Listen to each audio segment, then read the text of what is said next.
పోరాట పటిమతోని ముందుకు సాగుతుందో అదే విధంగా ఇవాళ కదం దొక్కి అటు కాంగ్రెస్ కు ఇటు బీజేపీకి కాలరాత్రులు చూపెడుతున్న మీ అందరికీ హృదయపూర్వకంగా తలలు వంచి శిరస్సు వంచి నేను నమస్కారం చేస్తా ఉన్నా. హైదరాబాద్ లో ఉన్న మేము ఒక్క పిలుపునిస్తే, ఒక్క నిరసన కార్యక్రమానికి పిలుపునిస్తే ఇవాళ క్షేత్రస్థాయిలో కేసులు పెట్టినా, ఎవడు బెదిరించినా, ఎవడు ఏమన్నా భయపడకుండా పోరాడుతున్న మీ అందరికీ హృదయపూర్వకంగా నేను మళ్ళొక్కసారి శిరస్సు వంచి నమస్కారం చేస్తా ఉన్నా. ఇది సామాన్యమైన విషయం కాదు మీరు చేస్తున్న పోరాటం. ఎందుకంటే మీరు చూస్తూ ఉన్నారు, ఒక వికృతమైన మనస్తత్వం కలిగిన ముఖ్యమంత్రి. నిజంగా నేను అనుకున్నా, చిన్న వయసులో ముఖ్యమంత్రి అయిండు, అదృష్టం బాగుంది, మరి పర్సనాలిటీ పెంచుకుంటాడేమో అనుకున్నా. ఎవరు? రేవంత్ రెడ్డి. ఏ చిన్న వయసులో 53-54 ఏళ్ళకే జాక్పాట్ తలిగింది, తాంత గారల బుట్టలు పడ్డట్టు పోయి ముఖ్యమంత్రి అయిండు. సరే, ఆయన అదృష్టం బాగుంది, పర్సనాలిటీ పెంచుకుంటాడేమో అనుకున్నా. కానీ రేవంత్ రెడ్డి కథ ఎట్లుందంటే పర్సనాలిటీ పెంచుకున్నాడు మీద లేదు ఇంట్రెస్ట్, పర్సెంటేజ్లు పెంచుకున్నాడు మీదనే ఉంది ఆయన కథ అంతా. ఢిల్లీకి మూటలు పంపాలే, పదవి కాపాడుకోవాలి తప్ప వేరే ఫికరు లేదు. ఎన్ని మాటలు చెప్పిండ్రండి, ఎన్ని రకాల అబద్ధాలు చెప్పిండ్రు. మొన్న ఒక మిత్రుడు వచ్చినాడు, మీ నల్గొండ జిల్లా వాసే, బాగా రాస్తాడు, మంచి రైటరు, ఇక పేరెందుకులే కానీ ఆయన వచ్చి, ఆయన ప్రభుత్వ ఉద్యోగంలో ఉన్నాడు. ఆయన వచ్చినాడు, కొద్దిసేపు ఏదో ముచ్చట పెడుతున్నాం. నేను అడిగిన, అన్నా మరి ఏమైందే మీ నల్లగొండలో? కేసీఆర్ గారు చరిత్రలో ఎన్నడూ లేని విధంగా నల్లగొండని ఇంత బ్రహ్మాండంగా చేసిండు కదా, టైలెండ్ గ్రామాలకు నీళ్లు రాకపోతుండే, గోదావరి నీళ్లను కాళేశ్వరం ప్రాజెక్టు కట్టి తుంగతుర్తి, ఇక్కడే ఉన్న సూర్యాపేట, కోదాడలోని చివరి మడి దాకా నీళ్లు తీసుకొచ్చి 2.5 లక్షల ఎకరాలకు 2 పంటలకు నీళ్ళు ఇచ్చిండు కదా, ఏమైంది అని అడిగిన. అట్లే ఒక్క మెడికల్ కాలేజీ లేని నల్లగొండ ఉమ్మడి జిల్లాకి 3 మెడికల్ కాలేజీలు ఇచ్చిండు కదన్నా, ఏమైంది అని అడిగిన. దామెరచెర్ల లాంటి అద్భుతమైన విద్యుత్ కేంద్రం కట్టిండు. మొత్తం తెలంగాణలోనే ఉన్న ఒకే ఒక్క అల్ట్రా మెగా పవర్ ప్రాజెక్టు ఒక టౌన్షిప్పే కట్టినాడు. మరి అంత పెద్దది కడితే మిర్యాల కూడా ఎందుకు పోయింది అని అడిగిన. ఆలేరులో, భువనగిరిలో మరి ఆ ప్రసిద్ధ సుప్రసిద్ధ ధార్మిక క్షేత్రమైన యాదాద్రిని అంత అద్భుతంగా, బహుశా మనం ఎవ్వరం కూడా కలగనని విధంగా అద్భుతంగా తీర్చిదిద్దిండు కదా, అదెందుకు పోయింది అని అడిగిన. ఆయన ఏం చెప్పిండో తెలుసా నాకు? అన్న ఏం లేదే, మీరు ఏమనుకోనంటే క్లుప్తంగా రామాయణం కదా, కట్టే కొట్టే తెచ్చే అని చెప్తారు కదా 3 ముక్కల్లో, నేను కూడా అట్లే చెప్తా అన్నాడు. చెప్పు అన్న. ఏమైంది అంటే ఆయన చెప్పిన మాట ఏంటంటే, మీ నల్లగొండ జిల్లా బిడ్డ ఆయన ఏమన్నాడంటే 3 పదాలు, కట్టే కొట్టే తెచ్చే లెక్క, అసూయ ద్వేషం ఆశ. అసూయ ద్వేషం ఆశ, ఈ 3 పనిచేసినాయి అన్న అన్నాడు. అంటే ఏంది అని నేను అన్నా. అసూయ అంటే ఈ మల్లన్నాడు చూసినావు, అబ్బా అధికార పార్టీలకు రాగానే కొత్త కారు కొన్నాడు రా, కొత్త ఇల్లు కట్టిండ్రా, ఆయన కూడా కట్టుకునే ఉంటాడు అనేటోడు.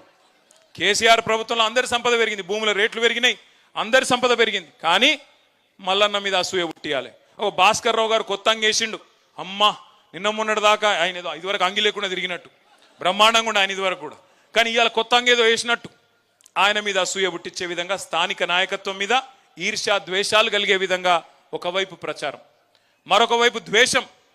ఏదో కేసీఆర్ గారు ఈ రాష్ట్రాన్ని ఆయన కుటుంబం కోసమే తెచ్చుకున్నాడు, ఆయన ఎవరిని కలవడట, అహంకారం అట, కుటుంబ పాలనట, లక్షల కోట్లు దోసుకపోయిందంట అని కేసీఆర్ గారి మీద దొరలనట, దొరపాలనట అని చెప్పి ద్వేషం నిండే విధంగా అగ్రనాయకత్వం మీద ఇంకోవైపు విష ప్రచారం. మూడోది ఆశ. కేసీఆర్ 10,000 ఇస్తుండు కదా, నేను 15,000 ఇస్తా. కేసీఆర్ ₹1,00,000 ఇస్తుండు కదా పెళ్లికి, నేను తులం బంగారం ఇస్తా. కేసీఆర్ 2,000 ఇస్తుండు కదా పెన్షన్, ముసలోనికో ముసలవ్వకో ఇస్తున్నాడు, నేను ఇద్దరికి ఇస్తా, 4,000 ఇస్తా. మా సోనియమ్మ చెప్పింది వచ్చే నెల నుంచే ఇస్తా అని ఏతుల వెంకటరెడ్డి, ఇంకా తర్వాత ఇక ఉన్నారు కదా కోతుల ఉత్తమ్ కుమార్ రెడ్డి, ఇటువంటి వాళ్ళు అందరు ఎక్కడోడు అక్కడ తలిగి మొత్తం ప్రజలని ఆశ పెట్టి, నీళ్లున్నాయి, కరెంట్ వచ్చింది, కడుపు నిండా అన్ని వచ్చినాయి, ఇక ఏడన్నా పోతాయా అవి, ఇంకేదో వస్తుందట మీదికెళ్ళి అని చెప్పి ఒక ఆశ పెట్టి. మీరు ఒకటి జాగ్రత్తగా గమనించండి, కాంగ్రెస్ ఓడు బీజేపీడు అభివృద్ధి గురించి మాట్లాడలే, సూర్యాపేటలో వచ్చిన మెడికల్ కాలేజ్ గురించి మాట్లాడలే, ఈ పక్కనే కట్టిన ఎస్పీ ఆఫీస్ గురించి మాట్లాడలే, కొత్తగా జిల్లా అయింది, జిల్లా అధికారులందరూ ఇక్కడనే కూర్చుంటుండ్రు, నాకు నల్లగొండ పోయే బాధ తప్పింది అని మాట్లాడలే, కొత్త మండలాలు అయినాయి చెప్పలే, తాండాలు గ్రామ పంచాయతీలైనా యాద్ చేయలే, వాళ్ళు ఇదివరకు మాట ఇచ్చి తప్పిన మాట గుర్తు చేయలే. కానీ ఏం చేసినారు? అసూయ, స్థానిక సర్పంచ్, ఎమ్మెల్యే దాకా కూడా కాదు, సర్పంచో ఎంపీటీసో జెడ్పీటీసో ఆయన ఇల్లు చదువుకుంటే కూడా చూసినావురా బగ్గ సంపాదిస్తుండు వీడు, ఈ ఎమ్మెల్యే ఎంత సంపాదిస్తుండో, ఇటువంటి ఇచ్కం బుచ్కం మాటలు మాట్లాడి రాష్ట్రంలో అందరి సంపద పెరిగింది. ఆనాడు కేసీఆర్ ప్రభుత్వం వచ్చినప్పుడు 4 లక్షలు 5 లక్షల ఎకరా ఉన్న భూమి మన ప్రభుత్వం దిగిపోయినాడు ఎంతుండే, 50 లక్షలు అయింది, కొన్ని కాడ ₹1 కోటి కూడా అయింది. మరి అందరి సంపద పెరిగినప్పుడు ఒక టీఆర్ఎస్ సంపద మాత్రం పెరగొద్దట, ఒక టీఆర్ఎస్ సంపద పెరగొద్దు, కాంగ్రెస్ ఉంది పెరగాలి, బీజేపీ ఉంది పెరగాలి, అందరు బాగుపడాలి, కానీ టీఆర్ఎస్ వాడు తెల్లంగా వేసుకుంటే మాత్రం మంచిది కాదన్నట్టు విష ప్రచారం చేసినారు. కేసీఆర్ అహంకారం అని దొరాని ఇదని అదని అడ్డం పొడుగు మాట్లాడి యూట్యూబ్లో పనికిమాలిన చెత్త మాట్లాడి పనికిమాలిన తిట్లని తిట్టి ఇష్టం వచ్చిన విష ప్రచారం చేసి ఇవాళ అదే యూట్యూబ్ వాళ్ళని గుడ్డలు కూడా తీసుకొడతా అంటున్నాడు ముఖ్యమంత్రి. ఏ యూట్యూబ్ని అడ్డం పెట్టుకొని ముఖ్యమంత్రి అయిండో ఈ సన్నాసి రేవంత్ రెడ్డి, ఇవాళ అదే యూట్యూబ్ వాళ్ళనట గుడ్డలు కూడా తీసుకొడతారట ఆయన దగ్గరికి వస్తే. అంటే ఆయన కాడికి వస్తేనే అన్ని గుర్తొస్తున్నాయి. ఇదివరకేమో ఎవ్వరికి ఇక భార్యలు లేరు, పిల్లలు లేరు, ఈయన ఒక్కలకే ఉన్నారట. ఇదివరకేమో ఎవరిని పడతా వాళ్ళని ఏది పడతా అనొచ్చు. ఒక్కొక్క కాన్స్టిట్యున్సీకి వచ్చి ఒక్కొక్క నాయకుడిని ఎంత అన్యాయంగా, ఎంత నీచంగా, ఎంత నికృష్టంగా మాట్లాడలేని భాషలో వికృతంగా మాట్లాడి ప్రజల మనసులు ఖరాబ్ చేసి, నెత్తి ఖరాబ్ చేసి, లేని ఆశ పెట్టి, దురాశ పెట్టి అధికారంలోకి వచ్చినాం. ఇంకా ఘోరం ఏంటంటే నిన్న డిప్యూటీ సీఎం మాట్లాడుతుంటే నవ్వాలనో ఏడవాలనో తెలియదు. ఆయన ఇది ఉత్కృష్టమైన బడ్జెట్ అట, అద్భుతమైన బడ్జెట్ అట. నాకు ఒకటే గుర్తొచ్చింది, ఈ మధ్యన దేశపతి శ్రీనివాస్ గారని మన ఎమ్మెల్సీ ఉంటాడు, ఆయన ఒక మంచి పాట రాసిండు, గోవింద గోవింద 6 గ్యారంటీలు గోవింద అని. చూసి విన్నారా ఎప్పుడైనా పాట? అది తులం బంగారము, రైతు బంధు, అది మొత్తం గుర్తొచ్చింది నిన్న నాకు. ఒక్కటంటే ఒక్క పథకం లేదు నిన్న బడ్జెట్లో. వీళ్ళే కదా చెప్తిరి 100 రోజుల్లో 6 గ్యారంటీలు అమలు చేస్తాం, చేయకపోతే మెడ కోసుకుంటామని ఒకడు, తొడ కోసుకుంటాను ఒకడు, దేవుని కాడ అది పెట్టి అఫిడవిట్ పెట్టి దేవుని కూడా మోసం చేసి సిగ్గుశరం లేకుండా ఇంకా మళ్ళీ నిన్న వచ్చి రుణమాఫీ అయిపోయిందట. అయిపోయిందా రుణమాఫీ? నిన్న అడిగినాం అసెంబ్లీలో, నేను ఒక్కరిని అడగలే. పోయినసారి నేను అడిగినా, నిన్న పాపం పల్లరాజేశ్వర రెడ్డి అడిగిండు, ఇదివరకు జగదీష్ అన్న అడిగిండు, మొన్న కౌశిక్ అడిగిండు. ఒక్కరు కాదు అందరం అడుగుతున్నాం, అరే ఒక్క ఊరుకోదాం పారబో, ఏ ఊరంటే ఆ ఊరు నీ ఇష్టం.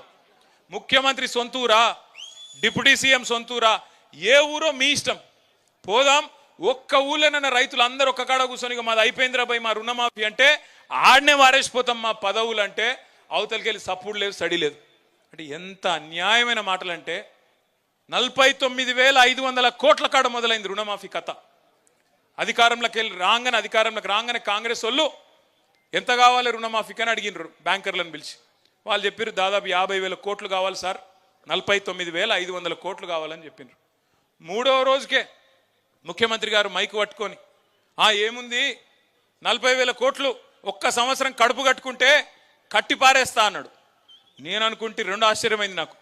ఒకటి 9,500 కోట్లు ఎవడు ఎత్తుకపోయిండు మొదలు అర్థం కాలేదు. మొదలు బ్యాంకర్లకేమో 49,500 కోట్లు అని చెప్తివి, 3 రోజులకే అందులోకి 9,500 కోట్లు ఎగిరిపాయి, అదొకటి ఆశ్చర్యం. రెండవది ఒక సంవత్సరం కడుపు కట్టుకుంటే 40,000 కోట్లు వస్తాయట. ఇది మాకు తెలియకపోయా, 10 ఏళ్ళు ఉంటే కూడా మాకు తెలియకపోయా. అంటే 40,000 కోట్లు ఇచ్చేస్తా అన్నాడు ముఖ్యమంత్రి గారు. తెల్లారో మర్నాడో క్యాబినెట్లో పోయినారు.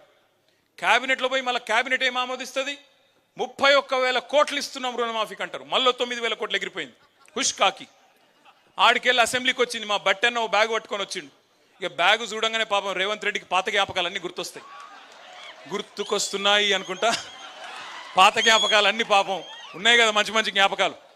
సో ఆ బ్యాగ్ పట్టుకొని చూస్తే, ఆ బ్యాగ్ ఓపెన్ చేస్తే ఏమున్నది, బ్యాగ్ తెరిస్తే 26,500 కోట్లట రుణమాఫీకి. ఇది పోయిన సంవత్సరం చెప్పిన మాట, పోయిన బడ్జెట్లో. ఈ బడ్జెట్లో ఏం చెప్పి ఎరికేనా, 20,000 కోట్లు కట్టేసినా అయిపోయింది రుణమాఫీ అంటాడు. ఎక్కడ 50,000 కోట్లు, ఎక్కడ 20,000 కోట్లు, మధ్యలో 30,000 కోట్లు ఎక్కడ పోయినాయి? ఎక్కడికి? 40 సార్లు ఢిల్లీ పోవడం అంటే మామూలు ముచ్చట్న? 40 సార్లు ఢిల్లీ పోతే పోయినప్పుడల్లా కనీసం 500 కోట్లు 600 కోట్లు వేసుకపోవాలి కదా, లేకపోతే తెల్లారి ఇక్కడికి వచ్చే వరకు మళ్ళీ పదవి ఊస్టింగే కదా. అవి ఆడికి పోతున్నాయి పైసలు. 30,000 కోట్లు రైతులు ఎక్కడ పోయినాయి అంటే టింగు అనుకుంటే ఢిల్లీలో రాహుల్ గాంధీ ఖాతాలా, ఖర్గే ఖాతాలా, ప్రియాంక గాంధీ ఖాతాలా అక్కడ పడుతున్నాయి తప్ప రైతు బంధు లేదు, ఏది లేదు. కేసీఆర్ గారు చిలకకు చెప్పినట్టు చెప్పిండు, ఈ సన్నాసులను నమ్మితే మునుగుతాము